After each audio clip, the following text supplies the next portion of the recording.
Hello, I'm Amy O'Donnell. Thank you for tuning in to the latest Texas Alliance for Life update. I'm here with our Executive Director, Dr. Joe Poyman.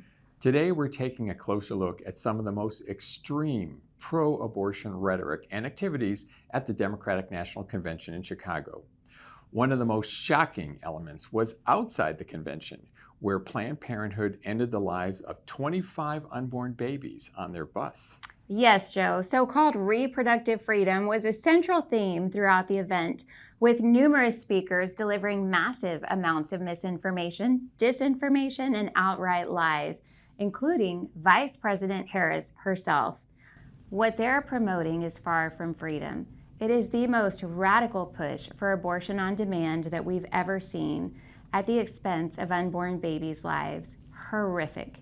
And at the forefront of this dangerous movement are Vice President Kamala Harris and Minnesota Governor Tim Walz, who both accepted their party's nomination for president and vice president at the convention. Let's take a look at the dangerous misinformation about pro-life laws, claiming that women are being denied life-saving care due to restrictions. One of the most egregious examples was the testimony of Amanda Zurawski and her husband Josh, who shared their heartbreaking story of losing their unborn daughter, Willow. Amanda Zurawski's case, while tragic, has been widely misrepresented. At 18 weeks pregnant, her water broke and she was told her pregnancy could not continue and that her baby could not survive, although the baby still had a heartbeat, and that her life was at risk, according to court documents. Instead of offering her an abortion immediately, she was told to wait, apparently until the baby died or she showed signs of septic acute infection. Under Texas law, doctors could have acted immediately to protect her life. Tragically, her doctor delayed treatment until she did develop sepsis, putting her life in even greater danger. This delay had nothing to do with Texas law. In fact, reports from Texas Health and Human Services confirm that doctors in Texas are performing abortions when necessary to save women's lives, while reported elective abortions have dropped to zero, reinforcing that our laws are clear and effective in protecting both women and babies. The Texas Supreme Court in Zurawski v. Texas unanimously upheld the constitutionality of the Human Life Protection Act, which protects unborn babies beginning at conception, while affirming that doctors can perform abortions to save a woman's life or major bodily function.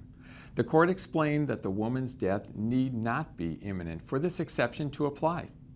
The Texas Medical Board included that fact in their recently released rules for doctors regarding Texas abortion laws. The rules allow doctors to perform an abortion to save a woman's life, and the threat to the woman's life does not have to be imminent. This is nothing new to Amanda, her husband, the Democratic National Committee, and the Harris campaign. We find it despicable that they would misrepresent Texas law to advance Harris's agenda of unlimited abortion, not just for the life of the mother reasons, but for elective reasons on demand up to birth, paid for by our taxes. We can expect much more of this as their campaign progresses.